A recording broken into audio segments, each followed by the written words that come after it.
Thank you, Father. Bless you, Lord. Worship you, Jesus. दोस्तों जय मसीह। आप सभी का प्रभु यीशु मसीह के नाम में आज 11वें दिन बहुत बहुत स्वागत है। दोस्तों मैं जानता हूं कि लगातार 10 दिन से परमेश्वर अद्भुत रीति से आप सभी से बात कर रहा है। मैं समझता हूं कि जो कल का टॉपिक था या कल का स्टडी था वो अपने आप में अद्भुत रहा होगा, और मुझे यह एहसास है क्योंकि आज काफ़ी कॉल्स मुझे आए जो काफ़ी अप्रिसिएशंस आप लोगों ने कल करी है। मैं उसके लिए परमेश्वर का और सिर्फ परमेश्वर का धन्यवाद देता हूं। चलिए दोस्तों 8 बज चुके हैं या 8:01 हो चुके हैं, और जिसके लिए मैं चाहता हूं कि अब यहां से हम जल्दी से स्टार्ट कर दें। कुछ चीज़ें हैं जरूरी, मुझे आवाज़ सुनाओ, उसको देख लेते हैं। बस जी, मसीह मंथन बैठक वर्ल्ड ग्रुप पेज, जहां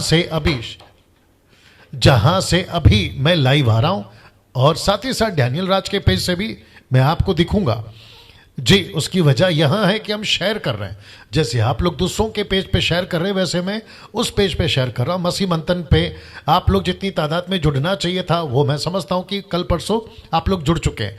साथ ही साथ मैं जैसे लगातार 10 दिन से कह रहा हूं कि मसीह मंथन बैठक जो कि टेलीग्राम ऐप पे चल रहा है, और मैं चाहता हूं कि इस ग्रुप के साथ जो कि पूरी दुनिया में 15 से 20 कंट्रीज अपार्ट फ्रॉम इंडिया, उसके बाहर बहुत सारे लोग जुड़ रहे हैं।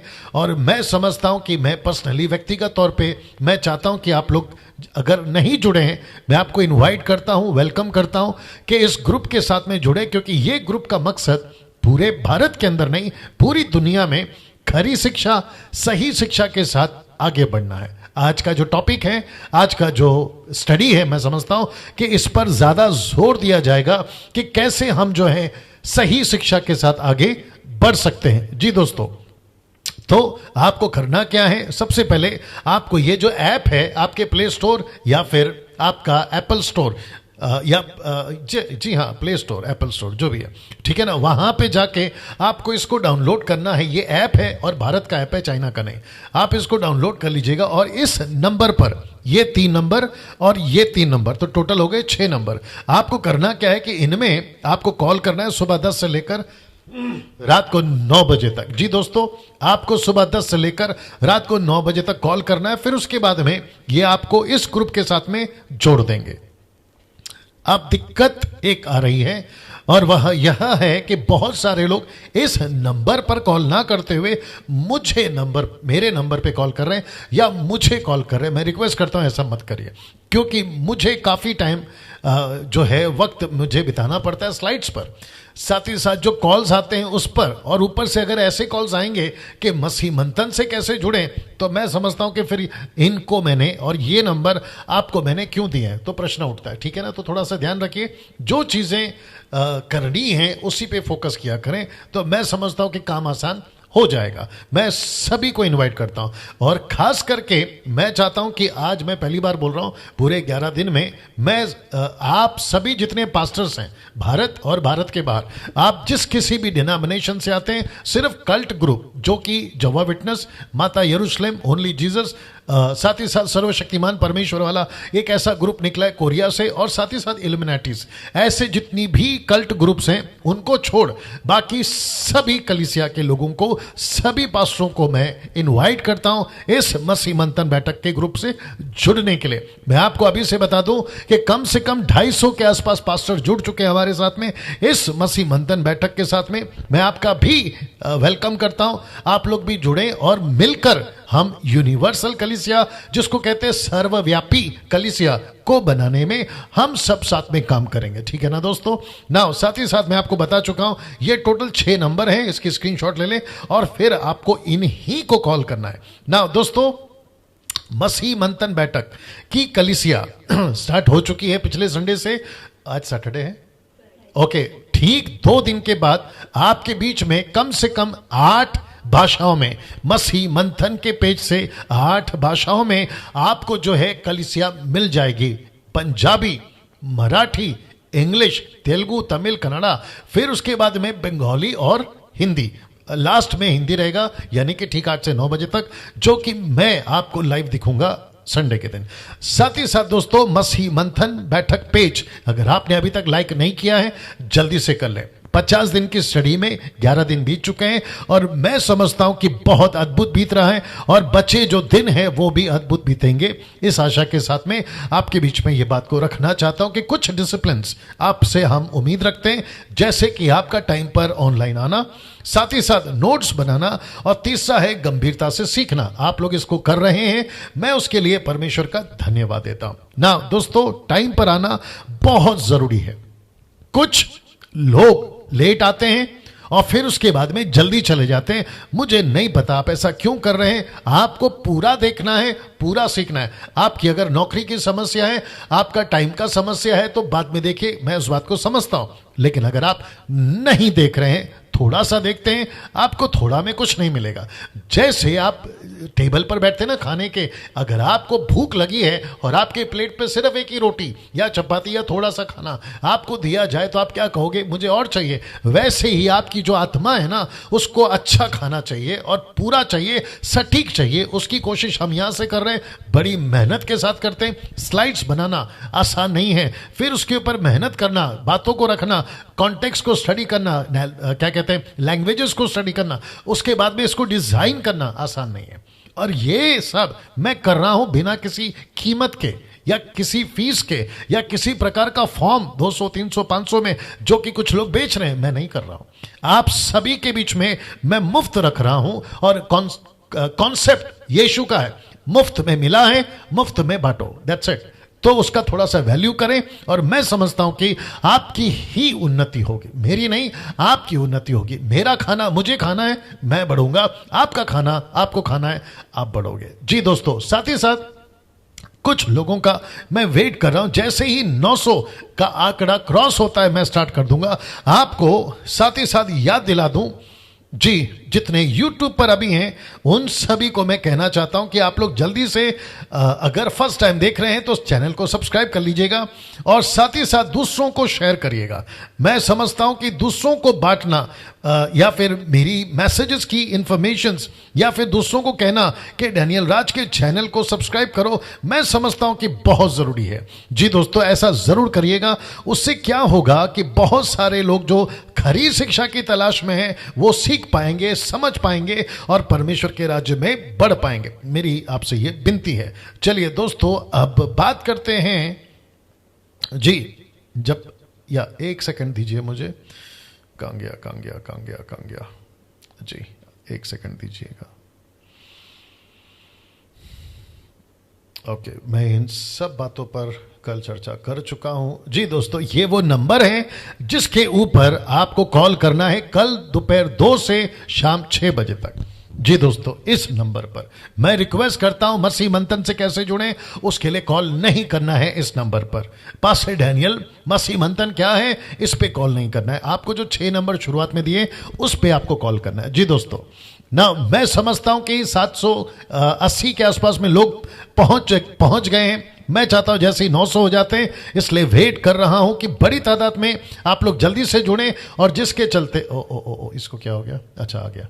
ओके ना, साथ ही साथ दोस्तों YouTube पे ये क्या हो रहा है, देखो आ गया। ठीक है, जितने YouTube पे अभी हैं, आप 1 लाख से भी ज्यादा कुछ लोग हैं, मैं आप सभी का वेलकम करता हूं। आप जिस किसी भी कंट्री से हैं, मैं आपका स्वागत करता हूं। और अगर आप पहली बार जुड़े हैं, मैं रिक्वेस्ट करता हूं कि आप लोग दूसरों को शेयर करें और दूसरों को इस ऐसे प्रोग्राम को आप जो है देखने के लिए आप प्रमोट करें। मैंने कल कहा था कि कुछ तरीके होते हैं आप जब प्रमोट करते हैं या कहते हैं। एक होता है कैजुअली, अरे यार डैनियल राज का कोई मैसेज आ रहा है फेसबुक यूट्यूब पे, देख लो। दूसरा होता है कि उनको कन्विंस करवाना, ये सही शिक्षा है, आप इसको देखो। जिसको कहते हैं ना कि आप किसी को कह रहे हो कि देखो बाइबल पढ़ो, प्रार्थना करो, वैसे खरी शिक्षा के लिए मैं समझता हूं जोर देना पड़ेगा।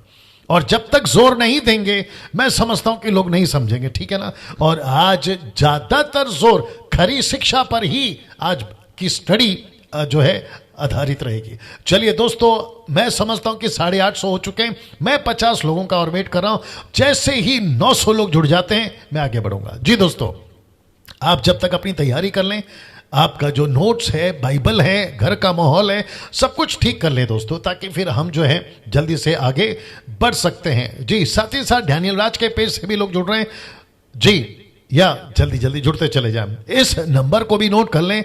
आप जो भी प्रश्न पूछना चाहते हैं, लगातार 11 दिन से आज का दिन पकड़कर आप अपने नोट्स पर लिखें और मुझे कल कॉल करें कि पास्टर डैनियल, हम आपसे कुछ बात करना चाहते हैं या कुछ प्रश्न पूछना चाहते हैं। तो मैं समझता हूं कि आप लोग हमें कॉल कर सकते हैं, बाइबल से प्रश्न कर सकते हैं। और साथ ही साथ जितने मुझे पसंद नहीं करते, मित्र कम शत्रु ज्यादा हो रहे हैं आजकल, अगर जो मुझे पसंद नहीं करते हैं, अगर आपको भी लगता है डैनियल राज से कोई सवाल करना है, आप लोग बिल्कुल कॉल कर सकते हैं। मैंने तो टोटली नंबर बांट के रखा हुआ है, आप लोग जब चाहें कॉल कर सकते हैं, बात कर सकते हैं। जिस किसी पे भी विषय पे मैं उपलब्ध हूं, यहीं पर इसी क्या कहते हैं शूटिंग रूम में आप लोग कॉल कर सकते हैं और मुझसे बात कर सकते हैं, बजाय मेरे पीठ पीछे बात करने की या मेरी वीडियो को, छोटी वीडियो को एडिट कर ऐसे बनाकर नाम खराब करने वाली बातें, या फिर उसके पीछे पब्लिसिटी जिसको कहते हैं, या फिर पैसे कमाने के चक्कर में ऐसा कुछ ना करें। परमेश्वर का भय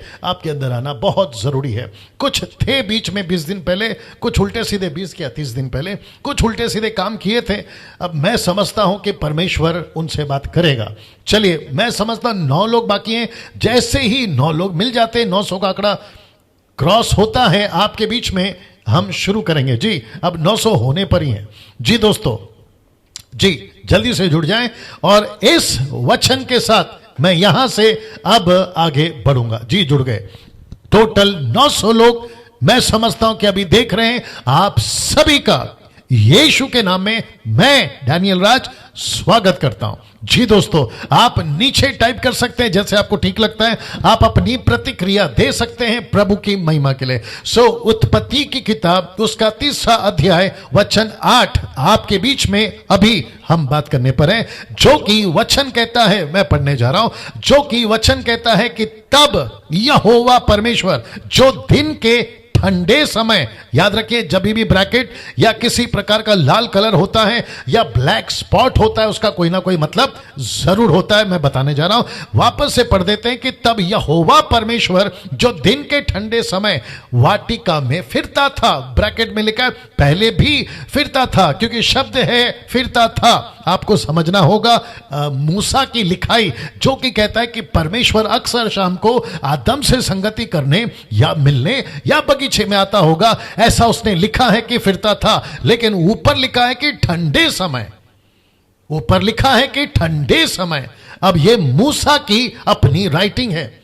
मूसा ने जब ओरिजिनल मैन्युस्क्रिप्ट लिखा था तो उसने हिब्रू भाषा में लिखी थी, और उसका ट्रांसलेशन अभी हम पढ़ रहे हैं, जिसको मैं बारीकी से अध्ययन कर आपके बीच में आया हूं, और मैं आपको सब कुछ बताऊंगा कि यह ठंडे समय का क्या मतलब है। आगे पढ़ लेते हैं। उसके बाद लिखा है कि तब यहोवा परमेश्वर जो दिन के ठंडे समय वाटिका में फिरता था, पहले भी फिरता था, पहले भी आता था, वाटिका की बात हो रही है, उसका शब्द उनको सुनाई दिया।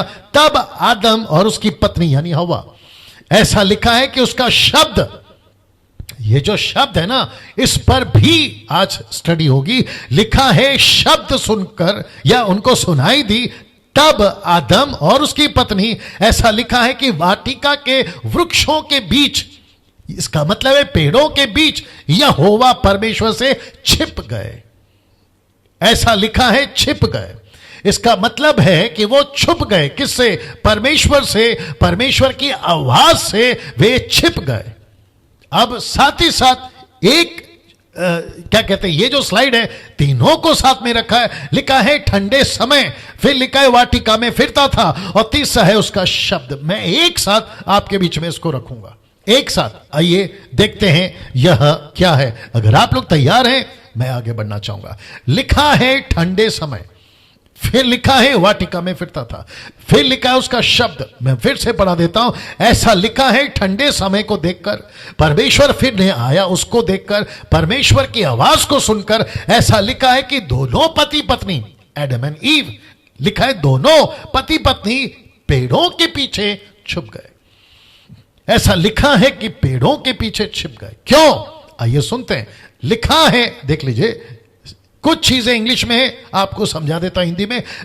जो समय आप पढ़ रहे हैं ठंडा या ठंडे, उसका हिब्रू ट्रांसलेशन को स्टडी करते वक्त में लिखा है विंड, फिर लिखा है साउंड, फिर लिखा है थंडर, फिर लिखा है लाइटनिंग, फिर लिखा है cloud, smoke, fire, storm, earthquake, यानी कि भूकंप।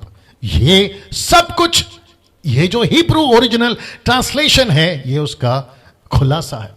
तो जब आप पढ़ते हैं, मुझे नहीं पता इसके पहले आपने कभी ध्यान दिया कि नहीं दिया, जो ऊपर लिखा है ठंडे समय परमेश्वर फिरता था, फिर लिखा उसका शब्द, जो कि तीनों को एक साथ रखा हूं। मैं रिपीट कर दूं, ठंडे समय वाटिका में फिरता था, और उसका शब्द, जिसको ट्रांसलेशन, हिब्रू ट्रांसलेशन में ये सब उसके निचोड़ हैं। एक है विंड, दूसरा है साउंड, तीसरा है थंडर, लाइटनिंग, फिर उसके बाद में क्लाउड है, स्मोक है, फायर है, स्टॉर्म है और अर्थक्वेक। ये सब का निचोड़ आपके बीच में रखा हो, जिसका मतलब ये सब होता है। पास्टर डैनियल, आप कैसे बोल सकते? आइए बताते हैं। यिर्मयाह की किताब उसका 10:13, आइए देखते क्या लिखा है। लिखा है कि जब वह बोलता है तब आकाश में जल का बड़ा शब्द होता है, पृथ्वी की छोर से वह कोहरे को उठाता है, वह वर्षा के लिए बिजली चमकाता है, वह अपने भंडार में से पवन चलाता है। ये सब क्या है? Wind, sound, thunder, lightning, cloud, smoke, fire, storm, earthquake, भूकंप, या फिर आपका बवंडर, या आग, या धुआं, बादल, बिजली, गर्जन, बड़ी शब्दों की आवाज और आंधी। ये सब का मतलब है ठंडे समय वाटिका में फिरता था उसका शब्द। तो इसका मतलब है कि जिस दिन, बड़े ध्यान से सुनिएगा, कि जिस दिन आदम और हव्वा ने फल खाया, उस समय परमेश्वर जब बगीचे में आया, उस सुपर नेचुरल अलौकिक वाटिका में आया, तो परमेश्वर कुछ ऐसे आया। लिखा है विंड चली, फिर जोरों से आवाजें हुई, फिर लिखा है भवंडर उठे, बिजलियां चमकी, बादल गरजने लगे, फिर वहां धुआं उठने लगा, फिर वहां आग दिखाई दी, और वहां पर स्टॉर्म, तूफान, और फिर भूकंप। ये सब इस तरीके से परमेश्वर आता है, जो यिर्मयाह की किताब the book of Jeremiah chapter 10 verse 13। इसका मतलब है अय्यूब की किताब पढ़िए, उसमें इसका निचोड़ मिलेगा। भजनों की किताबें पढ़िए, उसमें इसका निचोड़ मिलेगा। मूसा जब कभी भी परमेश्वर से मिलता था, वो चाहे निर्गमन का 18, 19, 20 अध्याय, जब 10 आज्ञा देना हो, मूसा को दर्शन देना हो, निर्गमन 3 का 4, जब कभी भी परमेश्वर बात करता था, इब्रानी किताब उसका 12 का 18 भी पढ़ लीजिए। लिखा है कि परमेश्वर जब आता था, हम कांपते थे, हम कांपते थे, ऐसा उतरता था परमेश्वर। अब आप सोच के देखिए, जब आदम और हव्वा से गलती हुई, तो ठंडा का मतलब है, ठंडे समय का मतलब है, ऐसे उतरा था परमेश्वर। और इसको लिख कौन रहा है? आप, मूसा। इसको लिख कौन रहा है? मूसा। आपको एहसास हो रहा है दोस्तों ना? साथ ही साथ मैं आपको एक और एंगल देता हूं, जो कि प्रेरितों की किताब 2 का 2 में जब पवित्र आत्मा को नीचे उतरना था, तो ऐसा लिखा है कि एकाएक आकाश से बड़ी आंधी की सी सनसनाहट का शब्द हुआ, और उसे सारा घर जहां वो बैठे थे गूंज गया। और कुछ चित्र दिखाकर समझा देता हूं, चित्र देख लीजिए। ऐसा कुछ, ऐसा कुछ, ऐसा कुछ,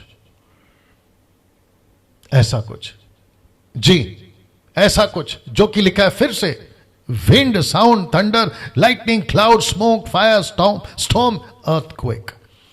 ये सब वो महसूस करते थे जब परमेश्वर उतर कर आता था। अब आप सोच के देखिए, अगर परमेश्वर इनकी गलतियों को देखकर अगर ठंडे समय पे घूम रहा है, जिसके लिए मैंने लिखा है कि यहां परमेश्वर प्यार से बात नहीं कर रहा था, यहां परमेश्वर प्यार से बात नहीं कर रहा था। इसका मतलब क्या है? यहां परमेश्वर आदम से गुस्से में था, यहां परमेश्वर हव्वा से गुस्से में था, यहां परमेश्वर को पता चल गया था कि ऐसी हरकतें इस वाटिका में हुई है, जिसके चलते परमेश्वर कह रहा था कि वो ठंडे समय पर, मतलब गड़गड़ाहट के साथ आया। मैं आपको कनेक्ट करूंगा कि आदम डर भी गया, मैं कनेक्ट करूंगा। ऐसा परमेश्वर वहां पर प्यार से नहीं आया। जब आप बाइबल पढ़ते हैं ना, तो कुछ लोग कहते हैं कि परमेश्वर प्यारा है, ऑफ कोर्स प्यारा है। कुछ लोग कहते हैं परमेश्वर दयालु है, ऑफ कोर्स दयालु है, लेकिन साथ ही साथ उसको गुस्सा भी आता है। मैं रिपीट कर दूं, उसको गुस्सा भी आता है। गुस्सा किस बात पर आता है? परमेश्वर को गुस्सा आता है अगर कोई चीज परमेश्वर को पसंद नहीं है और वो चीजें होती है। आज भी मैं कनेक्ट करूंगा, आज भी परमेश्वर को अगर कलीसिया में कोई चीजें पसंद नहीं आती, वो गुस्से में आता है। हनन्याह सफीरा के साथ क्या किया आप सभी जानते हैं। ऑन द स्पॉट दोनों मर गए। पतरस से झूठ बोला, जबकि पतरस, उनको लगा कि हम पतरस से झूठ बोल रहे हैं, लेकिन पतरस ने कहा कि तूने परमेश्वर से झूठ बोला, परमेश्वर की आत्मा से झूठ बोला। अब आप सोच के देखिए, वाटिका के वृक्ष के बीच परमेश्वर यहोवा से छिप गए। इसका मतलब क्या है? मैं इसका भी खुलासा दे देता हूं। वाटिका के वृक्षों के बीच यहोवा परमेश्वर से छिप गए। मैं आपको बताता हूं इसका मतलब क्या है।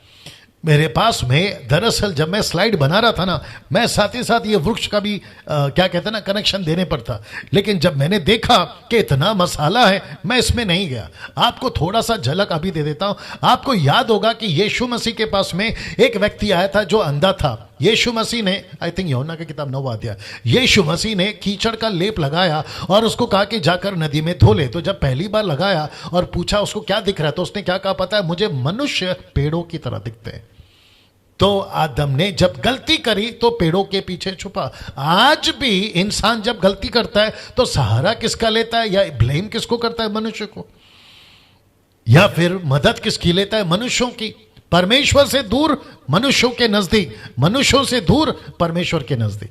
दोनों में से कोई भी एक रास्ता है ना। इसको फिलहाल रखते हैं, फिर कभी देखेंगे। वाटिका के वृक्षों के बीच यहोवा परमेश्वर से छिप गए। आइए देखते क्या लिखा है। किसने इनको परमेश्वर की आवाज से छुपाया? मैं रिपीट कर रहा हूं कि इनको किसने इनको परमेश्वर की आवाज से छिपाया या छुपाया? किसने? जी, आप सभी जानते हैं किसने। अब आपके बीच में रखने जा रहा हूं। लिखा है इनकी एक उस गलती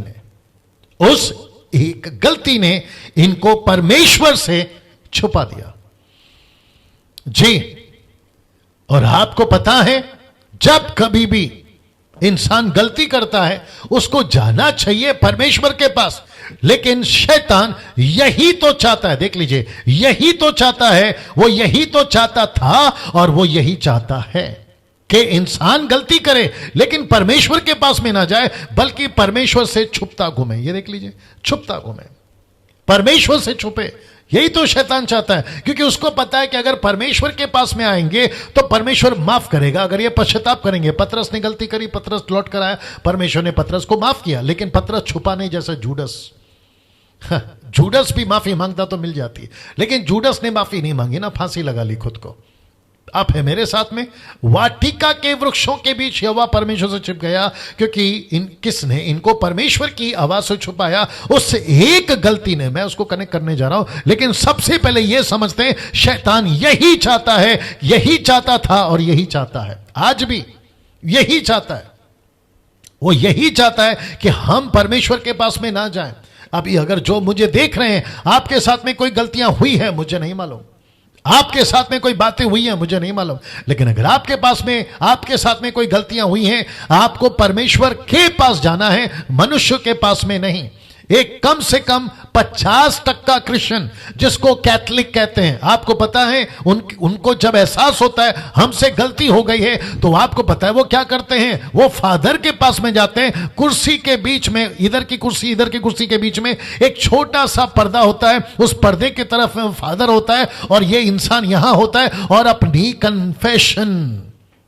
कन्फेशन वो मनुष्य से कर रहा होता है। और अगर उसने कहा, किसने? कैथलिक चर्च के फादर ने, कि तेरे पाप माफ हो गए, मैं प्रार्थना कर रहा हूं, प्रेयर कर रहा हूं, आपको पता है वो संतुष्टि के लिए, दिल की तसल्ली के लिए, जिसको बाहर मुंबई की भाषा में कहते हैं गुड़ की जलेबी, जी की तसल्ली। जबकि जलेबी गुड़ की कभी नहीं बनती, शक्कर की बनती है, लेकिन फादर कहता है कि जाओ, माफी मिल गई। लेकिन वो व्यक्ति अगले दिन फिर गलत काम करता हुआ दिखता है।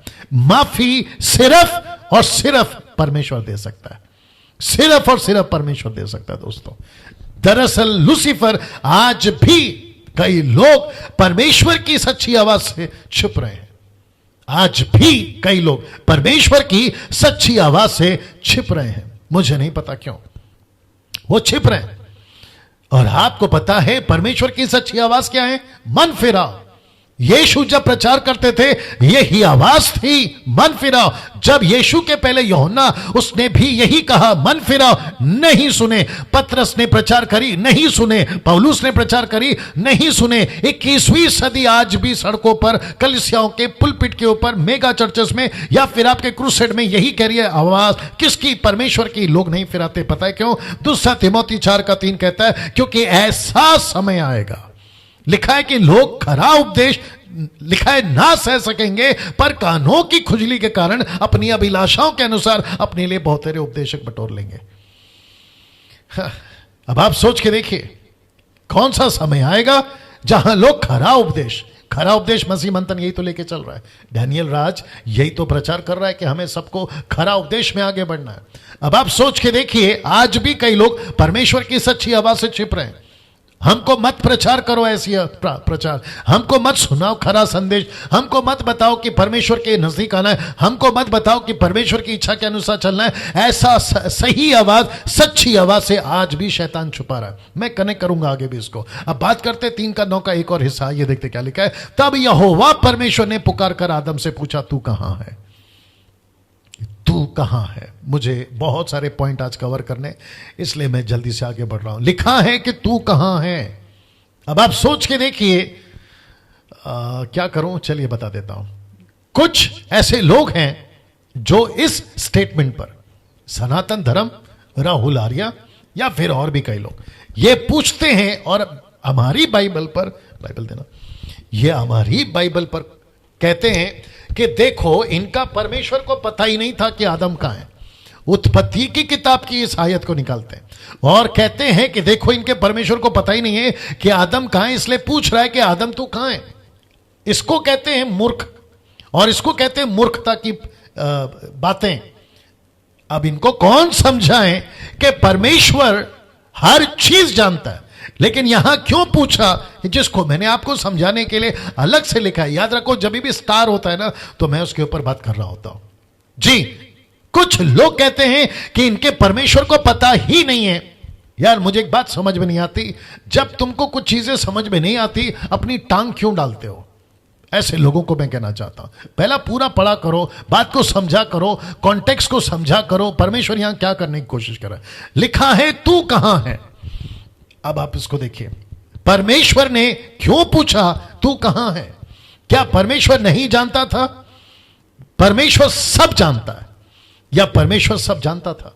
आदम कहां है वो उसको पता था। किसने रखा आदम की वाटिका में? परमेश्वर ने। आदम की वाटिका किसने बनाई? परमेश्वर ने। यह पृथ्वी परमेश्वर की पांव की चौकी है, फुटस्टूल। आप उसको पूछ रहे हो कि परमेश्वर को नहीं पता कि आदम कहां है? यह क्या लॉजिक है साहब? अगर कोई कुछ चीजें करता है या पूछता है, आपको पता है कभी कभी हम लोग कहते हैं, जबकि आदमी सामने होता है, बातचीत में करते करते कभी आर्गुमेंट होती है, फिर हम उसको कह देते हैं तू कहां है। इसका मतलब यह नहीं कि उसको नहीं पता कि वो सामने है। बातों में कभी कभी कुछ लोग बातों को नहीं समझते और उसको, और सबसे ज्यादा गुस्सा तो मुझे मसीहों पर आता है। मसीह लोग भी उनकी बातें सुनकर पूछने बैठते हैं कि देखो पास्टर डैनियल उसने ऐसा कहा, तो सच में क्या परमेश्वर को नहीं पता था? अब ये क्या लॉजिक है यार? तुम उनकी मूर्खों की बातें सुनकर परमेश्वर पर सवाल उठाओगे कि परमेश्वर को नहीं पता। परमेश्वर सब जानता है। तो इसको मैं अभी क्लियर करने जा रहा हूं। क्या परमेश्वर, लिखा है परमेश्वर ने क्यों पूछा तू कहां है? क्या परमेश्वर नहीं जानता था? परमेश्वर सब जानता था। परमेश्वर सब जानता था। याद रहे, वाह मजा आएगा। लिखा है, याद रहे, परमेश्वर कौन है? जानना चाहते हो? परमेश्वर लिखा है ओमनी प्रेजेंट गॉड एलोहिम। ये कौन सा परमेश्वर है? Omni present. इसका मतलब है परमेश्वर एक टाइम पर हर जगह रह सकता है। अगर अभी मुंबई में, जहां पे मैं हूं, साउथ मुंबई कोलाबा, आप अगर नागपुर से हैं, पूना से हैं, कोल्हापुर, शोलापुर, जम्मू कश्मीर, आप दुनिया के किसी भी कोने से, Europe country, American country, African country, वहां भी एट अ सेम टाइम वो वहां है। क्या बात करते हो? परमेश्वर को नहीं पता था आदम कहां है? सब पता था, लेकिन क्यों पूछा मैं अभी बताने जा रहा हूं। साथ ही साथ मैं रिपीट कर दूं कि परमेश्वर ओमनी प्रेजेंट गॉड है। एक टाइम पर वो सब जगह रह सकता है। कुछ लोग कहते हैं कि परमेश्वर सिर्फ वहीं मिलता है। अब क्या करूं, कहां जाऊं, इसको बताना जरूरी है शायद। कुछ लोग कहते हैं कि परमेश्वर सिर्फ वहीं मिलता है। बीच में 5-6 महीने पहले जब लॉकडाउन नहीं हुआ था तो सब पास्टर, सब प्रीचर्स यही सिखाते थे, अगर तुम संडे चर्च नहीं आओगे तो आपका जो है परमेश्वर आपको नहीं मिलेगा। फिर अभी उल्टा हो गया, आप कहते हैं कि तुम घर पर बैठो, परमेश्वर से मांगो, परमेश्वर घर पर प्रार्थना को उत्तर देगा। Concept change. इसलिए नॉलेज रखना बहुत जरूरी है परमेश्वर के बारे में, ओमनी प्रेजेंट गॉड। अभी ये कहकर मैं ये नहीं कह रहा हूं कि जब लॉकडाउन खुल जाएगा, सब कुछ ठीक हो जाएगा तो चर्च मत जाइए, मेरा मकसद वो नहीं है। मेरा मकसद यह है कि लोगों को सिखाओ कि परमेश्वर हर जगह हर वक्त में आ सकता है, सुन सकता है, आपकी प्रार्थना को उत्तर दे सकता है। जी, अब प्रश्न उठता है, तो फिर परमेश्वर ने क्यों पूछा कि तू कहां है? क्यों पूछा? बताता हूं। अब इसको आत्मिक नजरिए से समझना होगा। कौन से नजरिए से? आत्मिक नजरिए से। आदम को परमेश्वर ने जैसा रखा था अदन की वाटिका में, वैसा वो नहीं था। मैं रिपीट कर दूं कि आदम को परमेश्वर ने जैसा रखा था ना, आत्मिक रखा था, तो उसको आत्मिक ही नहीं दिखा। तब उसने पूछा कि तू कहां है? मैंने जैसा रखा था तू वैसा नहीं दिख रहा है, तू कहां है? मैंने तुझे आत्मिक बनाकर रखा था, तू आत्मिक नहीं दिख रहा है, तू कहां है? दूसरे शब्दों में परमेश्वर कह रहा था कि मैंने तुझे अपना बनाकर रखा था, लेकिन अभी तू मुझे मेरा अपना नहीं दिख रहा है, तू किसी और का दिख रहा है, तू कहां है? अदन की वाटिका में वैसा वो नहीं था, इसलिए परमेश्वर ने पूछा कि तू कहां है। ये तो ऑब्वियस है ना, परमेश्वर तो पूछेगा कि तू कहां है। आत्मिक बातें और शारीरिक लोग नहीं समझ सकते। राहुल आर्या, सनातन धर्म या जाकिर नायक या फिर ऐसे जितने भी लोग हैं जो मूर्खता का सवाल पूछते हैं कि परमेश्वर को नहीं पता था क्या वो परमेश्वर होकर इनका परमेश्वर सर्वशक्तिमान है। जी हां है। इनका परमेश्वर ऐसा है तो कैसे नहीं पता? जी हां, हमारा परमेश्वर सर्वव्यापी है, सर्वशक्तिमान है, ओमनी प्रेजेंट है, उसको सब कुछ पता है। पता तो आपको नहीं है। कुछ चीजों को आपको समझना होगा कि ऐसा क्यों कहा जाता है। सारी चीजें नहीं लिखी है। मैंने पहले दिन ही कह दिया कि कट टू कट बाइबल के अंदर हर चीज नहीं लिखी है कि ऐसा क्यों और वैसा क्यों। अभी जितने लोग देख रहे हैं, मैं आप सभी को, इसको देखो क्या हो गया, फिर अटक रहा है। मैं आप सभी को, वहां कितने लोग हैं देख लीजिए। जी, मैं वापस कह रहा हूं, आप सभी जब लगातार 10 दिन से और आज का 11वां दिन बहुत सारे खुलासे उत्पत्ति के किताब पर, मेरे 27 साल की मिनिस्ट्री में मैं समझता हूं कि इतने प्रकाशन, जी दोस्तों, वो चाहे डैनियल की किताब हो, प्रकाशित वाक्य की किताब हो, sons of God, daughters of man हो, रैप्चर हो, न जाने क्या क्या टॉपिक नहीं मैंने टच किया, उन सभीयों पर जो अद्भुत रीति से 5-6 महीनों में या 7 महीनों में परमेश्वर प्रकाशन दे रहा है, उसका खूब मजा लीजिए और उसका खूब फायदा उठाइए और अपने जीवन को आत्मिक मजबूती में लेकर आइए। इसी मकसद के साथ आपके बीच में आता हूं। जी दोस्तों, वापस कहते हैं, तो फिर क्यों परमेश्वर ने पूछा कि तू कहां है? उसका जवाब है आत्मिक नजरिए से उसको समझना होगा। आदम को परमेश्वर ने जैसा रखा था, आदम वैसा नहीं दिखा, और जिसके चलते परमेश्वर ने पूछा, जो कि स्वाभाविक है, तू कहां है? मैंने जैसा रखा था तू वैसा नहीं दिख रहा है आदम की वाटिका में, तू कहां है?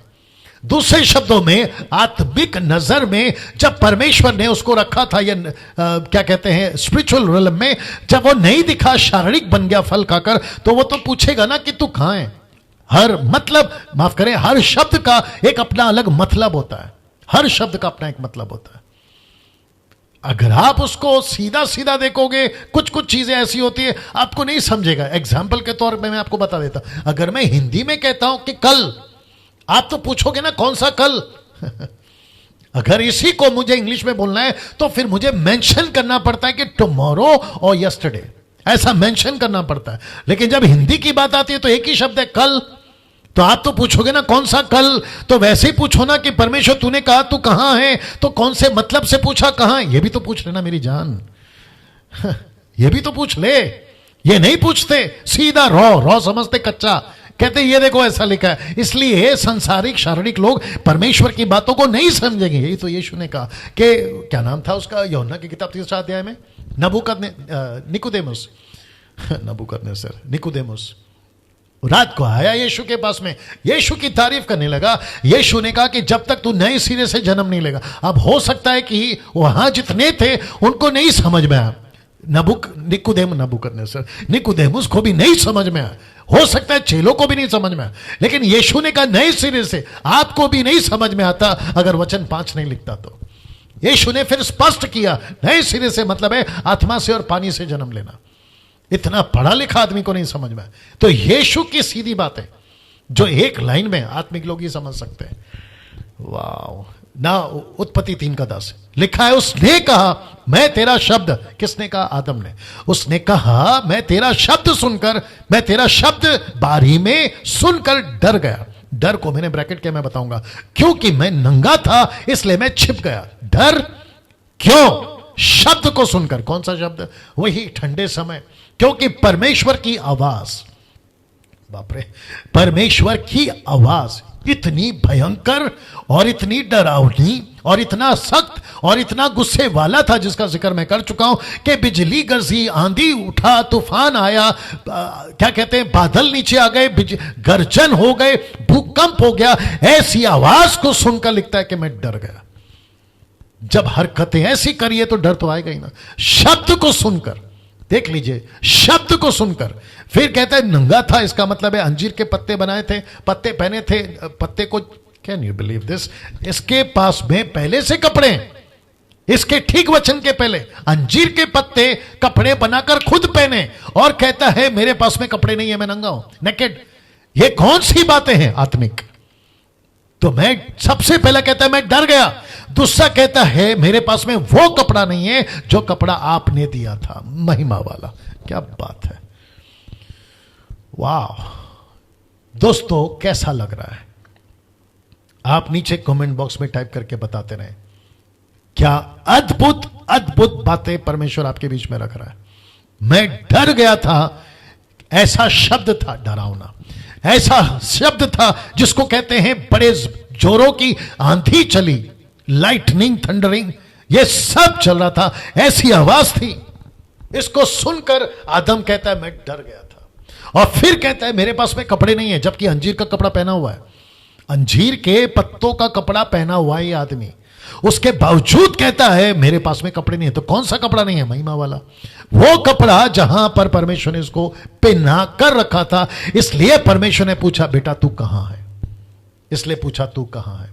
मैं लगे हाथ ये भी कह दूं, मसीह लोगों, पास्टरों, बाइबल टीचरों, एवेंजलिस्ट हो, और साथ ही साथ प्रभु के अनुयायी हो, फॉलोवर्स, आप सभी को, वो चाहे जाकिर नाइक हो, राहुल आर्या हो, सनातन धर्म वाले हो, यूट्यूब पे जो उल्टी सीधी बाइबल को और यीशु को लेकर जो अपनी बकवासें करते रहते हैं ना, उनकी बातों को सुनकर आपको डरना नहीं है, बल्कि मुंह तोड़ जवाब देना है। अगर आपके पास में कोई आता है कि यार तेरी बाइबल ऐसी है, तेरा यीशु ऐसा है, उनको मुंह तोड़ जवाब दो। यही तो पौलुस कहता है कि तुझे तिमोथी बाहर वालों को जवाब देना आना चाहिए।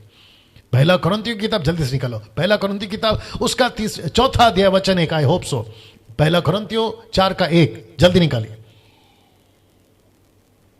जी दोस्तों, जितने अप्रिशिएट या फिर अच्छी बातों लिख रहे हैं, आप सभी का धन्यवाद। जी जी जी, मिल गया। पहला कुरिन्थियों, 1 Corinthians chapter 4 and verse 1, जानते हो क्या लिखा है? लिखा है हमें, आपको और मुझे, लिखा है कि हमें, लिखा है कि मनुष्य हमें मसीह के सेवक, परमेश्वर के भेदों के भंडारी समझे।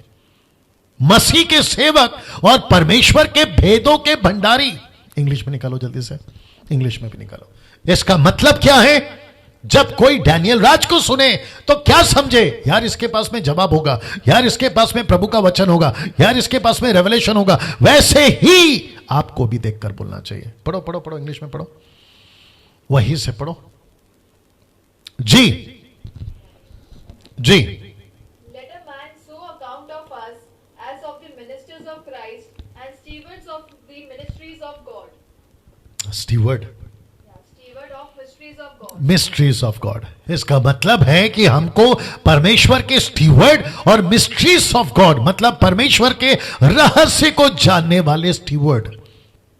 क्या बात है जी दोस्तों, इसका मतलब क्या है? जितने मसीह मंथन वाले, मैं आप सभी को दाऊद की तरह गोलियत को मारने वाला, सही शिक्षा दाऊद, उल्टी सीधी शिक्षाएं गोलियत, रिपीट करता हूं, सही शिक्षा दाऊद, उल्टी सीधी शिक्षाएं गोलियत। आप सभी जो बाहर के लोग भी हैं उनको भी मैं गोलियत की गिनती में लेकर आऊंगा। और सही शिक्षक वाले छोटे छोटे गोलियत, अगर उस वक्त में दाऊद छोटा था, माफ करें, छोटे छोटे दाऊद, उस वक्त में अगर दाऊद छोटा था, उसकी कोई पहचान नहीं थी, आज आपकी भी कोई पहचान नहीं। आप छोटे छोटे खुद को समझ रहे होंगे, लेकिन परमेश्वर की नजर में आप एक लीडर हैं, आप स्टीवर्ड हैं, आप मिस्ट्री वाले को जानने वाले, आप मिस्ट्री, परमेश्वर की जो मिस्ट्री है उसको समझने वाले सेवक हैं। वाह! मुझे कुछ लोग कहते हैं कि पास्टर डैनियल प्रचार कैसे करें, बताइए। मैं क्यों बताऊं? आपके अंदर जो परमेश्वर है ना, वो आपको बताएगा। कुछ लोग कहते हैं कि पास्टर डैनियल हमको आपकी तरह प्रचारक बनना है, आपकी तरह बाइबल टीचर बनना है, आप कैसे वचन को यहां से वहां उठाकर आप जो है सिखाते हैं, हमको बनना है। मैं कहता हूं मुझसे बढ़कर बन सकते हैं आप, क्योंकि वही परमेश्वर जो मेरे अंदर है आपके अंदर भी है। क्या बात है। सही दोस्तों, मैं फिर कहता हूं, लिखा है कि डर गया शब्द को सुनकर, लिखा है कपड़े नहीं है, नंगा था, अंजीर के पत्ते पहन के रखे हैं। इसका मतलब क्या है? आत्मिक बात है। अब बात करते हैं उत्पत्ति 3:11। उत्पत्ति 3:11 जी, लिखा है उसने कहा, किसने तुझे चिताया कि तू नंगा है? किसने कहा? परमेश्वर यहोवा एलोहिम। और याद रखो, आवाज वही है, याद रखो वही क्या कहते हैं ना, गर्जन वाली आवाज, वही बिजली चमक रही है, वही भूकंप हो रहे पीछे बैकड्रॉप में। आपको यह समझना होगा, उसने कहा कि किसने तुझे चिताया कि तू नंगा है? जिस वृक्ष का फल खाने को मैंने तुझे भरजा था, भरजा मतलब मना किया था, क्या तूने उसी को खा लिया? ये भारी आवाज में परमेश्वर पूछ रहा है कि जिसका फल मैंने खाने मना किया था, क्या तूने उसको खा लिया? यहां परमेश्वर पूछ रहा है, क्यों खाया? यहां परमेश्वर पूछ रहा है, तूने क्यों खाया? मैंने मना किया था, उसके बावजूद तूने क्यों खाया? तुझे बगीचे में रखा था, रखवाली कर। तुझे बगीचे में रखा था, रक्षा कर। तुझे बगीचे में रखा था, काम कर। तू खुद ही फंस गया। मैंने तुझे कहा था कि यह फल नहीं खाना, क्या तूने इसको खाया? परमेश्वर पूछ रहा है। Can you believe this? एक दिन परमेश्वर मुझसे और आपसे भी पूछेगा कि तूने ऐसा क्यों किया। आपके हाथों से ताली बजती है ना, जिस दिन तुम परमेश्वर की भारी आवाज को सुनोगे ना, तो तुम्हारे पैरों से तालियां बजेगी, कांपेंगे तुम्हारे पैर।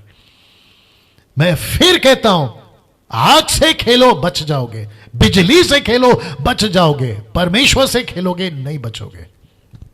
क्या बात है। परमेश्वर से खेलोगे नहीं बचोगे।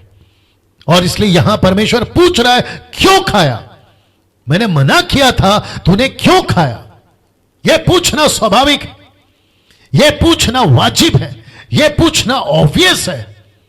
परमेश्वर ने बनाया, बगीचे में रखा, उसको अपना प्रतिरूप दिया, समानता दी, अपनी रूआख फूकी, उसके अंदर अपनी आत्मा डाली, उसके ऊपर भरोसा किया, और उसको परमेश्वर पूछ रहा है कि मैंने मना किया था, तूने क्यों खाया? मुझे नहीं पता ये अब मैं किसको पूछ रहा हूं। अभी आप पास्टर हैं, आप लीडर हैं, आप बाइबल टीचर हैं, आप एक रिस्पॉन्सिबल व्यक्ति हैं। आपको चर्च दिया, जैसे इसको वाटिका दी, जैसे इसको हवा दी, वैसे आपको कांग्रीगेशन दिया, आपके चर्च के लोग दिया। परमेश्वर ने कहा मेरी बातें सिखा, पर आपने नहीं सिखाई। जैसे इसको कहा फल नहीं खाना, इसने फिर भी खाया। परमेश्वर एक दिन आपको भी पूछेगा, वो चर्च कहां है जो तुझे दिया था, वो बातें कहां है जो तुझे सिखाने को कहा था, तूने क्यों नहीं सिखाया? यही चीज आज परमेश्वर आपसे बात कर रहा है। दोस्तों, 1300 लोग देख रहे हैं। मैं उन सभी को कहना चाहता हूं, जबरदस्ती शेयर करिए, ऐसी शिक्षाओं को लोगों तक पहुंचाइए, क्योंकि लूसीफर नहीं चाहता कि ये शिक्षाएं लोगों तक पहुंचे। उत्पत्ति 3:12 आपके बीच में रखने जा रहा हूं। लिखा है, जैसे ही परमेश्वर ने पूछा तूने क्यों खाया, आपको पता है आदम क्या कहता है? आदम कहता है, आदम ने कहा, जिस स्त्री, ब्रैकेट देख लीजिएगा, जिस स्त्री को तूने जिसको तूने मेरे संग रहने को दिया है, उसी ने उस वृक्ष का फल मुझे दिया और मैंने खाया। मैं इसको अभी करूंगा, कंक्लूजन लेकर आऊंगा, बात बताऊंगा। लेकिन यहां पे आदम देखो क्या कर रहा है। आदम क्या कह रहा है पता है? कि वो औरत जिसको आपने मुझे दिया था रखने के लिए, मैं उसके साथ रहता था, कुछ दिन अच्छा चला, लेकिन यही वो औरत है जिसने मुझे फल खाने को दिया। इसका मतलब क्या मालूम है? इसका मतलब आदम ये कह रहा है मेरी कोई गलती ही नहीं है। इसका ये कहने का मतलब मेरी कोई गलती नहीं है। मेरी कोई गलती नहीं है, ये औरत की गलती है, ये औरत जहां से लेकर आई वहां से इसकी गलती है, मेरी कोई गलती नहीं है। मेरा एक प्रश्न है, क्या परमेश्वर ने आदम को मना किया था खाने को? यस। अब आदम का जवाब क्या होना चाहिए था? यस परमेश्वर, हमारी गलती है, मेरी गलती है, आपने मना किया था, भले कारण कोई भी क्यों ना हो। इसने ऐसा नहीं कहा। इसने क्या कहा पता है? मेरी गलती नहीं है, मैंने नहीं खाया, मुझे तो खिलाया गया। ऐसा ही अक्सर आपके साथ में भी होता है, ऐसा ही अक्सर आपके साथ में भी होता है। अब आपको एक बात समझना होगा। अब मैं यहां से शिफ्ट हो रहा हूं, मैं कहां शिफ्ट हो रहा हूं मैं आपको बताता हूं। एक ऐसी चीज आपके बीच में रखने जा रहा हूं जो अपने आप में बहुत मजेदार है, और मैं आपको वापस कहता हूं कि मेरे 27 साल के मिनिस्ट्री में मैंने ये मुद्दा फर्स्ट टाइम आपके बीच में रख रहा हूं, मैंने पहले कभी बात नहीं किया। मैं बताता हूं क्या चीज है, वापस कहता हूं। अब आपको एक बात समझना होगा। कौन सी बात? कि शैतान ने सिर्फ फल नहीं खिलाया था, हव्वा को शैतान ने सिर्फ फल नहीं खिलाया था, देख लीजिएगा, कन्विंसिंग पावर भी दिया था। बाप रे, वापस आना होगा। मैं रिपीट कर देता हूं, एक बात आपको समझना होगा कि शैतान ने सिर्फ फल नहीं खिलाया था, कन्विंसिंग पावर भी दिया था। कन्विंसिंग पावर का मतलब क्या है पास्टर डैनियल? अभी बताता हूं। इसका मतलब है कि लूसीफर यानी सांप, सांप यानी लूसीफर, आप जानते हैं, मैं बता चुका हूं, इसके ऊपर बात नहीं करूंगा। उसने सिर्फ हवा को नहीं कहा तुझे अकेला फल खाना है, उसने कहा तुझे तो खाना ही है, लेकिन साथ ही साथ तेरे पति यानी कि आदम को भी खिलाना है। बाप रे। मैं कुछ फोटो दिखाऊंगा आपको, और ये कन्विंसिंग पावर, इसके ऊपर थोड़ा सा बात करूंगा आज, मजा आएगा। और जितने लोग जुड़े हैं, खबरदार, आप लोग अगर गए, बहुत गजब की चीज आ रही है। लिखा है कि शैतान ने सिर्फ फल नहीं खिलाया था, कन्विंसिंग पावर भी दिया था कि आदम को पाप में फंसाए। अब फोटो देखिए जी दोस्तों, फोटो देखिए आप। माय गॉड, ये बहुत गजब की चीज है, बहुत गजब की चीज है। लूसीफर यानी सांप, उसने हव्वा को, लिखा है, बहकाया, डिसीव किया, उसको बहकाया। पौलुस 2 बार बोल चुका है इस बात को।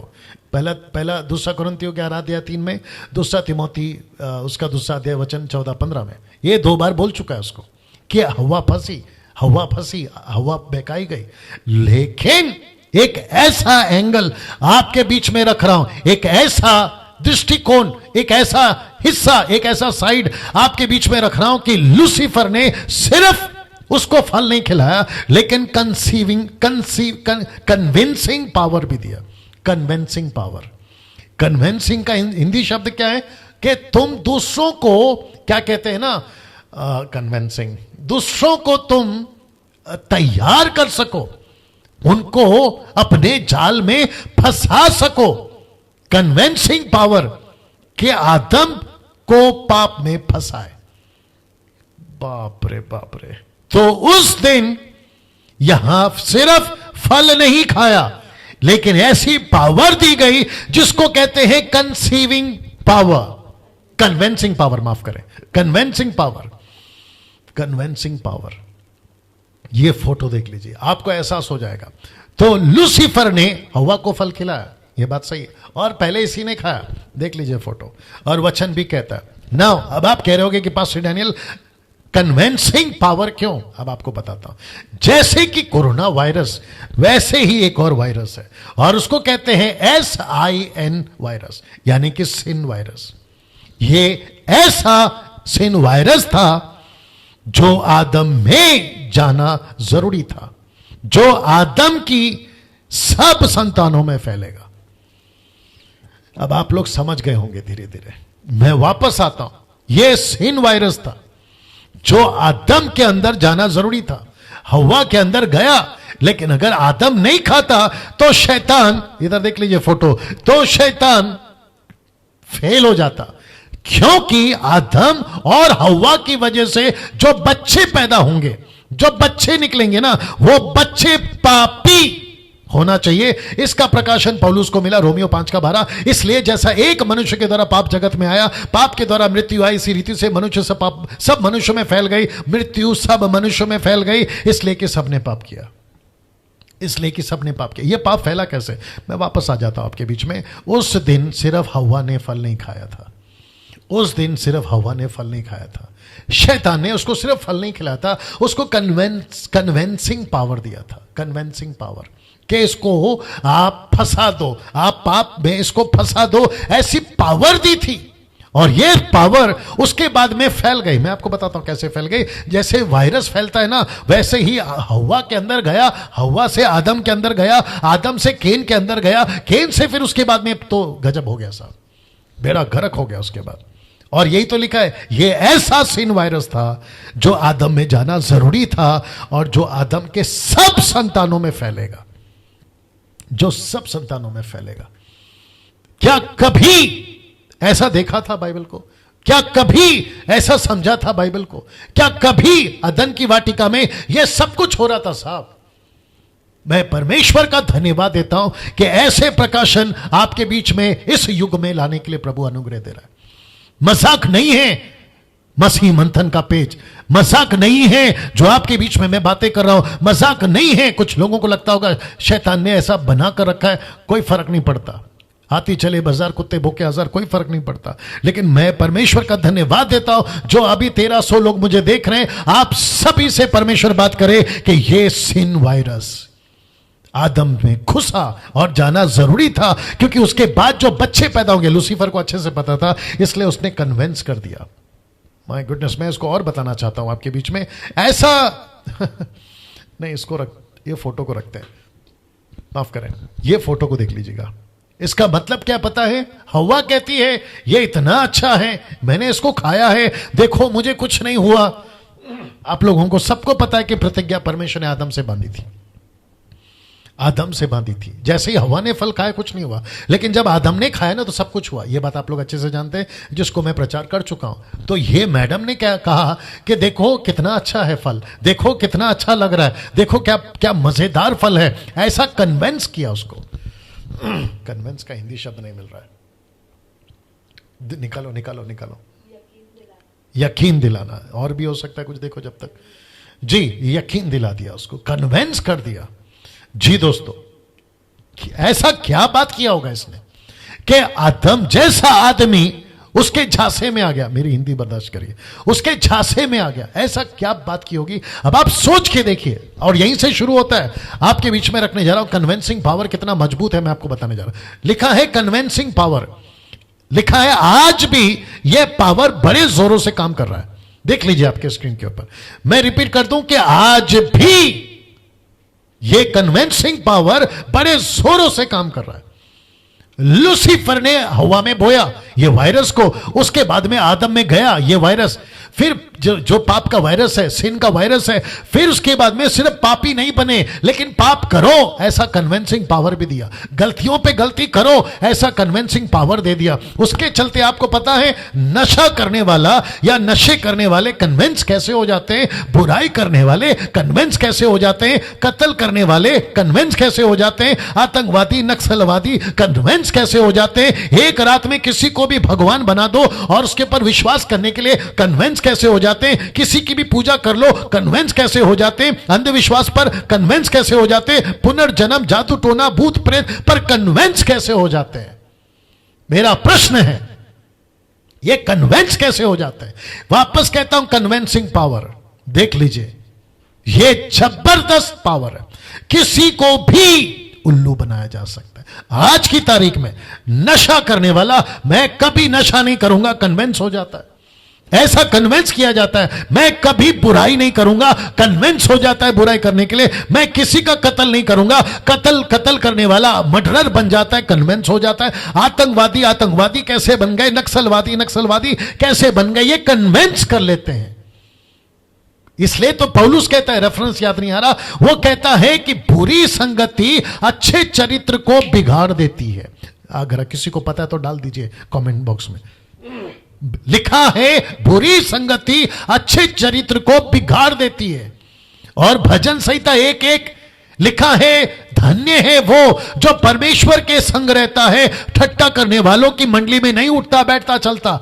इसका मतलब क्या है? यही है कि लोग जो है ना बुराई करने वाले, उनके अंदर तो बुराई का बीज है ही, लेकिन दूसरों को भी बुराई करने के लिए कन्विंस कर देते हैं। माय गॉड, वाह।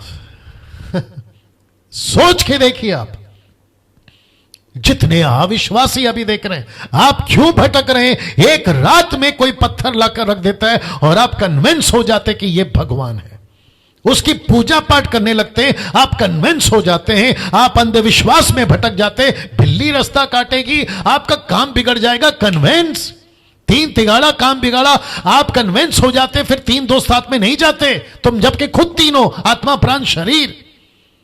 और फिर कहते हैं नई गाड़ी खरीदी है, क्या कहते हैं, नींबू मिर्ची कोयला गाड़ी के नीचे लगा दो, हादसा नहीं होगा। जाकर देखो सर्विस सेंटर, मारुति का, महिंद्रा का, सारी गाड़ियां उल्टी लटकी हुई है और नीचे नींबू लटका हुआ है, सबके हाथ से हो चुके। क्या बात करते हो? कहते हैं रात को अगर कुत्ता भौंकेगा तो किसी की मौत हो जाएगी, कुत्ता भौंके या ना भौंके, मरने वाला वैसे ही मर रहा है। कहते हैं काला कौवा काऊ काऊ करेगा तो आप शगुन है, बाथरूम इधर रखो, बेडरूम उधर रखो, वास्तुशास्त्र। आप जल्दी से कन्विंस हो जाते हैं। अंधविश्वास का तो बेड़ा गर्क हो गया है, मतलब सब उसमें फंसे हुए हैं। कहते हैं शादी 10 मिनट 10 बज के 10 मिनट पे करो, सब कुछ अच्छा रहेगा। 10 दिन के बाद में तलाक, तो तुम्हारा 10 बज के 10 मिनट वाला कॉन्सेप्ट कहां गया? कहते नीली अंगूठी पहनो सब ठीक चलेगा, पीली अंगूठी पहनो सब ठीक चलेगा। सलमान खान कुछ ऐसा नीला कलर का ब्रेसलेट पहनता है, आप लोग कॉपी करते हैं, पता चला सलमान खान का भला हो रहा है, तेरा बुरा। तो फिर अंगूठी उसको काम आ रही, तेरे को आ रही। ये सारी चीजों में आप कन्विंस हो जाते हैं। रात को 12 बजे के बाद में आपकी टीवी टेलीविजन पर तरह तरह के बाबा लोग आते हैं, बोले गाय को घास खिलाओ, आपका सब अच्छा चलेगा। गाय क्या प्लास्टिक खाती है? गाय तो घास ही खाती है ना। ये सब मार्केटिंग है, ये सब क्या कहते हैं उसको, बिजनेस से पैसा कमाने का। मेरा प्रश्न है, आप कन्विंस कैसे हो जाते हो? कैसे कन्विंस हो जाते हो? पुनर्जन्म होता है, उसके बाद जादू टोना भूत प्रेत। अब इसको देखे, लिखा है और तो और कलीसिया में भी रॉन्ग टीचिंग वाले, जहोवा विटनेस, जेरूशलेम माता, ओनली जीसस, इल्यूमिनेटीज और जिब्रिश टंग्स, ये सब भी कन्विंस हो जाते हैं कि जहोवा विटनेस सही है तो चले जहोवा विटनेस के पीछे, माता यरूशलेम सही है तो चले उसके पीछे निकले, ओनली जीसस, इल्यूमिनेटी और जिब्रिश, इन सब के पीछे। और आप लोग कन्विंस हो जाते हैं, आप लोग कन्विंस हो जाते हैं। मुझे नहीं पता कि आप लोग को हो क्या जाता है, स्टडी क्यों नहीं करते? जैसे आदम कन्विंस हो गया, आज थोड़ा लंबा चलेगा, बर्दाश्त करिए। आप कन्विंस कैसे हो जाते हैं? आज अविश्वासी हो या विश्वासी, कन्विंस जल्दी हो जाते हैं गलत बातों पर, तो सबसे ज्यादा आप कन्विंस कैसे होते हैं? यह पावर आया कहां से? तो मैं वापस कहता हूं कि हवा ने, माफ करें लूसीफर ने हवा को सिर्फ फल नहीं खिलाया था, लेकिन कन्विंस कर आदम को, कन्विंस कर मानव जाति को, दूसरों को कन्विंस करो, उसके चलते यह पावर उनको मिला। जी दोस्तों, मैं कुछ सेकंड इसको रख रहा हूं जी। एक रात में कोई अचानक से बाबा आ जाता है, आप उसके पीछे पागल हो जाते हो। विश्वासियों में एक्सक्यूज मी, विश्वासियों में अचानक से कोई पास्टर फेमस हो जाता है, कोई प्रॉफिट और कोई अपोस्टल, कोई बाबा टाइप, और फिर हम कन्विंस हो जाते हैं कि इसके हाथ रखवाने से हमारा भला हो जाएगा। तुम कन्विंस कैसे होते हो? फिर परमेश्वर कहां है? डैनियल राज को मत पूछो, किसी व्यक्ति को मत पूछो, परमेश्वर के पीछे चलो, यही है सही शिक्षा। मैं कनेक्ट करूंगा बाद में। अब देखो क्या लिखा है, लूका 17:1 में लिखा है, फिर उसने अपने चेलों से कहा, हो नहीं सकता कि ठोकरें ना लगे, परंतु हाय, ऐसा लिखा है, परंतु हाय उस मनुष्य पर जिसके कारण वे आती है, जिसके कारण वे आते हैं। ठोकर लगेंगी, ठोकर खिलाएंगे, जल्दी से गलत शिक्षाओं पर भरोसा करने वाले ऐसे लोग आएंगे और आप जल्दी से कन्विंस हो जाते हैं। सही शिक्षा पे कन्विंस नहीं होते, गलत बातों पर आप जल्दी कन्विंस हो जाते हैं। अब इसको देखो, आज पूरे संसार को ठोकर लग रही है, वचन देखना चाहोगे? मैं बताता हूं। आज पूरे संसार को, विश्वासी हो या अविश्वासी, सारे संसार को ठोकर लग रही है। यीशु का स्टेटमेंट लिखा है, ठोकरों के कारण संसार पर हाय। मत्ती 18:7।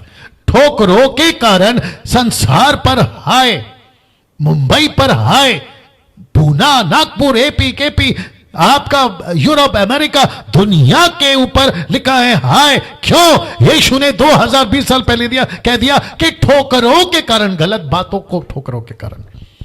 अदन का बगीचा को नहीं छोड़ा सांप ने, तो फिर आपको और हमको क्या छोड़ेगा? लेकिन जैसे हवा फंसी, जैसे आदम फंसी, हम ना फंसे, उसी के चलते हम सबको यह शास्त्र दिया है। यह शास्त्र दिया। डैनियल राज 11 दिन से कहां से प्रचार कर रहा है? इसी में से। यह क्या है? आत्मिक तौर पर वचन मतलब क्या? तलवार। परमेश्वर ने हमें क्या दिया है? अपना वचन दिया है। लूसीफर गया था यीशु के पास, वक्त की कमी है फिर भी कंटिन्यू करता हूं। लूसीफर गया था यीशु के पास, जानते हो उसने क्या कहा? लिखा है। यीशु को कन्विंस कराने की कोशिश करी कि पत्थर को बोलो रोटी बन जाए, नीचे गिरा दो स्वर्गदूत आ जाएंगे, अपने आप को मुझे वर्शिप कर, मैं सब कुछ दे दूंगा। लेकिन माय गुडनेस, यीशु कन्विंस नहीं हुआ। मैं रिपीट कर दूं, यीशु कन्विंस नहीं हुआ, क्योंकि यीशु को पता था यह लाख कोशिश करेगा कन्विंस करने की, मैं नहीं होऊंगा। मैं वैसे ही कहना चाहता हूं, जो भी अभी 1300 लोग मुझे देख रहे हैं, उन सभी को कहना, 1200 लोग देख रहे हैं, उन सभी को कहना चाहता हूं, कभी गलत बातों के लिए कन्विंस नहीं होना। यदि तुम यीशु को मानते हो तो भी, और यीशु को नहीं मानते हो तो भी, मतलब अविश्वासी और विश्वासी की बात कर रहा हूं, कभी कन्विंस नहीं होना। मेरे दोस्त ने कहा पहाड़ पे चलो, वहां कुछ मिल जाएगा। मेरे दोस्त ने कहा पेड़ पे चढ़ो, वहां कुछ मिल जाएगा। मेरे दोस्त ने कहा यहां डुबकी लगा लो, कुछ पुण्य हो जाएगा। मेरे दोस्त ने कहा कि इसको मान लो, ये खाना खा लो, ये अंगूठी, कम ऑन, आपका भला हो जाएगा। आप कन्विंस कैसे हो जाते हैं जबकि वो सब गलत है? वैसे ही मसीह लोग, लिखा है ठोकरों का कारण संसार पर हाय। अब इसको देखे, मत्ती 3:13। तब यहोवा परमेश्वर ने स्त्री से कहा, तूने ये क्या किया? वाह, तूने ये क्या किया? ये जो शब्द है ना, तूने ये क्या किया, मैं इसको रिपीट करता रहूंगा। स्त्री ने कहा, सर्प ने मुझे बहका दिया, तब मैंने खाया। लेकिन ये जो शब्द है ना, तूने ये क्या किया, मैं इसके ऊपर बात करना चाहता हूं। तूने ये क्या किया? मैं वापस कह दूं, परमेश्वर हव्वा से कहता है, औरत से कहता है, तूने यह क्या किया? और यही प्रश्न परमेश्वर कलीसिया से भी एक दिन पूछेगा, ये क्या सिखा दिया? तूने ये क्या सिखा दिया? तूने चर्च को परमेश्वर पूछेगा, तूने ये क्या सिखा दिया? पास्टर को पूछेगा, तूने ये क्या सिखा दिया? बाइबल टीचर को पूछेगा, तूने ये क्या सिखा दिया? पहले दिन से लेकर अभी तक मैं एक ही बात कह रहा हूं, पोस्ट भी बनाकर डाला था, डैनियल राज वचन के साथ गद्दारी नहीं करेगा। यही परमेश्वर पूछेगा, तूने ये क्या किया? ये तूने क्या किया? मुंबई के सेवकों परमेश्वर पूछेगा, तूने ये क्या किया? पूना के सेवकों परमेश्वर पूछेगा, तूने ये क्या किया? नागपुर के सेवकों परमेश्वर ये पूछेगा, क्या किया? भारत के 29 राज्य, America, Europe, Japanese, African country, सबको पूछेगा, तूने ये क्या किया? ये क्या सिखा दिया? मत्ती 7:21।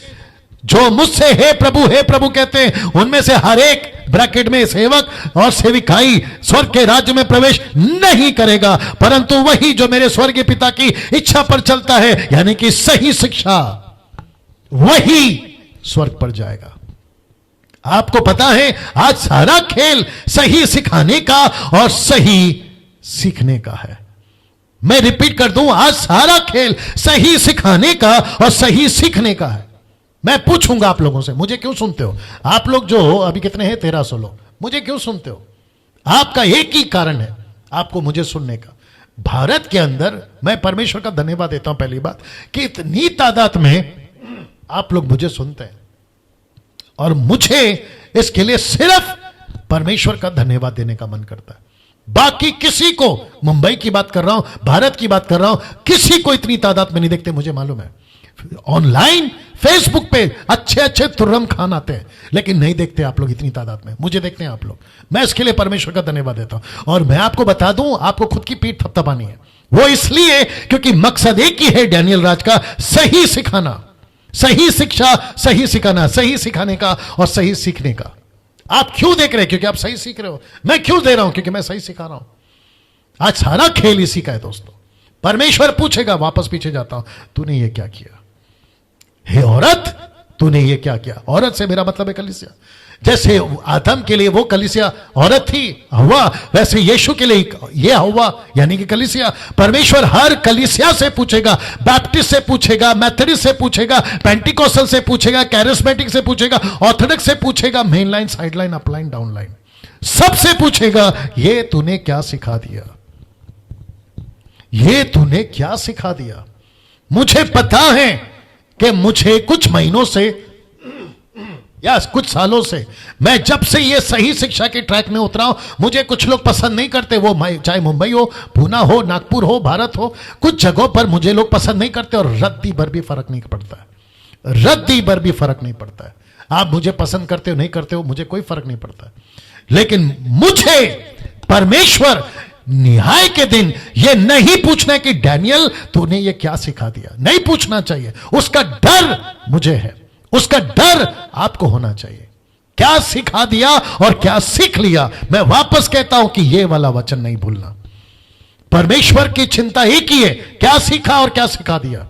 नहीं तो स्वर्ग के राज्य में अच्छे अच्छे नहीं जाएंगे। आज सारा खेल एक ही का है, सही सीखने का और सही सिखाने का। मैं आपको कुछ एग्जाम्पल देता हूं, फिर उसके बाद मैं समाप्ति पर जाता हूं। ये दो चित्र देख लीजिएगा। एक तरफ है गाय का बछड़ा, जहां 6 लाख लोग कन्विंस हो गए कि यही गाय का बच्चा हमारा परमेश्वर है, जिसको मूसा ने, माफ करें, जिसको हारून ने बना दिया, जिसको कहते हैं गोल्डन काउ। इसकी आराधना शुरू, यहां पर अर्पण शुरू, यहां पर बंट ऑफरिंग, ये ऑफरिंग, वो ऑफरिंग शुरू। और दूसरी तरफ है सांप, दूसरा कुरिन्थियों 18, माफ करें, दूसरा राजा 18 का 4, जहां पर जिस सांप को तंबू पर लटकाया गया था ऊपर, उसी की पूजा होने लगी दूसरा राजा 18:4 में, 2 किंग 18:4 में। Can you believe this? तो इसका मतलब क्या है? परमेश्वर कहता है बुलाया किसी लिए, सिखा क्या रहे हैं तुम लोग, सीख क्या रहे हो? यह सब, 1 कुरिन्थियों 10:1 कहता है, यह सब एक सीख है हमारे लिए। इससे हम सीखते हैं। परमेश्वर को सबसे ज्यादा गुस्सा, बड़े ध्यान से देखना, परमेश्वर को सबसे ज्यादा गुस्सा मूर्ति पूजकों, व्यभिचारियों, शराबियों, हत्यारों पर नहीं आएगा जितना गुस्सा उसको प्रचारकों पर आएगा। मैं वापस रखता हूं इसको। परमेश्वर को इतना गुस्सा नहीं आएगा मूर्ति पूजकों पर, अविश्वासी व्यभिचारियों पर, शराबियों पर, हत्यारों पर नहीं आएगा, उतना नहीं आएगा जितना गुस्सा उसको प्रचारकों पर आएगा। न्याय के दिन अच्छे अच्छों की हालत खराब होने वाली। मैं अभी से बता रहा हूं आपको, जितनी जल्दी हो सकता है सुधर जाओ। मेरा प्रचार तुमको पसंद नहीं है ना, मैं जानता हूं, क्योंकि तुम कन्विंस कर लिए हो खुद को, दूसरों को भी कन्विंस करवा रहे हो। और जितने लोग सुनते हैं ना, तुम्हारे पास्टर कहते हैं कि डैनियल राज की वीडियो व्हाट्सएप पे शेयर मत करो, डैनियल राज की वीडियो हमको फॉरवर्ड मत करो। इससे आपको पता लगना चाहिए कि लूसीफर कितना स्मार्ट है कि वो खरी शिक्षा से आपको वंचित रख रहा है। कोई फर्क नहीं पड़ता, मैं चुप हो जाऊंगा, मेरे जैसे 50 उठेंगे। यही तो यीशु ने कहा, अगर तुम चुप हो गए तो पत्थर बोल उठेंगे। आप एक डैनियल को रोक सकते हो, एक डैनियल राज को रोक सकते हो। परमेश्वर 50 डैनियल राज खड़ा कर सकता है, मुझ जैसे 1000 खड़ा कर सकता है। तब क्या करोगे? वो छोड़ो यार, तुमको खुद को खड़ा कर सकता है। वो शाऊल जो मसीह को विरोध करता था, उसी को परमेश्वर ने बदलकर पौल बना दिया। क्या बात करते हो जी दोस्तों। परमेश्वर को गुस्सा आता है प्रचारकों पर और आएगा। अब इसको देखो, लिखा है मूसा की एक गलती ने उसको कनान से दूर कर दिया। एक गलती, इसकी एक गलती ने, इस आदमी की एक गलती ने। अब आप सोचो, मूसा जैसा आदमी को परमेश्वर नहीं बख्शा। परमेश्वर का गुस्सा इसके ऊपर इस कदर निकला कि इसने कहा कि नहीं बॉस, तू नहीं जा सकता उधर, दूर से दिखाऊंगा तेरे को, लेकिन तू नहीं जाएगा। आप सोचो, मूसा जैसे आदमी को नहीं छोड़ा आप और मैं, क्या चीज है ना। अब मैं समाप्त कर रहा हूं। कौन सी शिक्षा, कौन सा शिक्षक और शिक्षा सही है, यह प्रश्न है अभी आपके सामने। कौन सा शिक्षक और कौन सी शिक्षा सही है? मेरे पास में जवाब है। सिर्फ 2 बातों का ध्यान रखें, सिर्फ 2 बातों को देखें। मैं रिपीट कर रहा हूं, सिर्फ 2 बातों को। कौन सा शिक्षा और कौन सा शिक्षक, रिपीट करता हूं, कौन सा शिक्षक और कौन सी शिक्षा सही है पास्टर डैनियल? क्योंकि आपको सुनने के बाद में हमको कैसे पता चलेगा कौन सही है कौन गलत है? आपको सिर्फ दो बातों को याद रखना है, आपके नोट कर लीजिए, आपकी डायरी में लिखे, सिर्फ दो बातें। सबसे पहला, एक, परमेश्वर।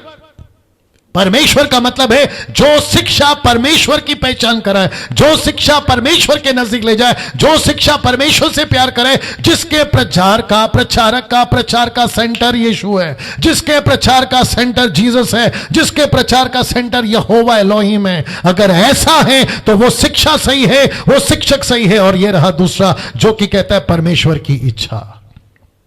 परमेश्वर की इच्छा, दो चीजें को फोकस करना, दो चीजों पे ध्यान देना। डैनियल राज को क्यों सुनोगे? क्योंकि मैं परमेश्वर को सेंटर करता हूं और परमेश्वर की इच्छा को सेंटर करता हूं। अगर मुंबई, अमेरिका, यूरोप, जापानीज, दुनिया का कोई भी प्रचारक यूट्यूब पे, फेसबुक पे सुनो तो ये दो चीजों का ध्यान रखना, क्या वो प्रचार में परमेश्वर के नजदीक ला रहा है आपको, और दूसरा, क्या वो परमेश्वर की इच्छा बता रहा है, परमेश्वर की इच्छा बता रहा है। अगर वो परमेश्वर की इच्छा बता रहा है, वो प्रचारक सही है, प्रचार सही है, प्रचारक सही है, प्रचार सही है। अगर वो परमेश्वर को सेंटर कर रहा है, वो प्रचार और वो प्रचारक सही है।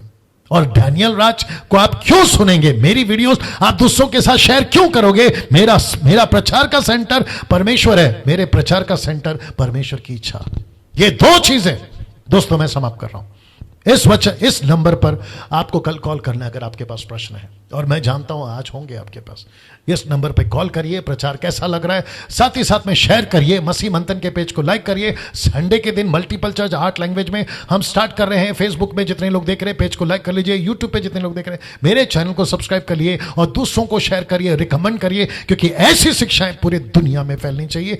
मुझ जैसे जो 10% अच्छा प्रचार कर रहे हैं, क्योंकि हमारा सेंटर है परमेश्वर और उसकी इच्छा। That's it. चलिए अपना ख्याल रखिए, कल मुलाकात होगी। जय मसीह।